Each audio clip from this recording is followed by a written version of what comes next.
मार्गशीर्ष महिना यंदा 13 डिसेंबरपासून सुरू होत आहे. 12 डिसेंबरला कार्तिक अमावस्या असून 13 डिसेंबरला पहाटे 5:03 अमावस्या तिथी समाप्त होते.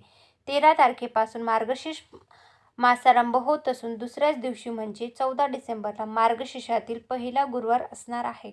28 डिसेंबरचा गुरुवार हा अत्यंत खास असणार आहे, कारण याच दिवशी गुरुपुष्पामृत योग सुद्धा जुळून येत आहे. मार्गशीर्षातील प्रत्येक गुरुवारी महालक्ष्मीच्या व्रतकथेचे पठण करणे हे शुभ मानले जाते. काही वेळा कामाच्या गडबडीत किंवा घाईमध्ये तुम्हाला एका जागी बसून या व्रताची कथा वाचता आली नाही तरी चिंता करण्याचे कारण नाही. शुद्ध मनाने व प्रामाणिकपणे तुमच्या वेळेनुसार तुम्ही देवीची भक्ती पूजा कथा करू शकता. फक्त तुम्हाला काही नियम पाळावे लागतील.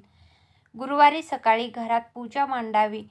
सकाळी पूजाविधी करून तुमच्या सोयीनुसार कथा पठण करावी. सायंकाळी पूजापाठ करावा. अशा प्रकारे तुम्हाला मार्गशीर्ष गुरुवार व्रत करता येते. तर तुम्हाला ही संपूर्ण माहिती कशी वाटली ते कमेंटमध्ये नक्की सांगा व अशाच प्रकारचे माहितीपूर्ण व्हिडिओ पाहण्यासाठी चॅनलला सबस्क्राईब करा व कमेंटमध्ये रामकृष्ण हरी लिहायला विसरू नका. धन्यवाद.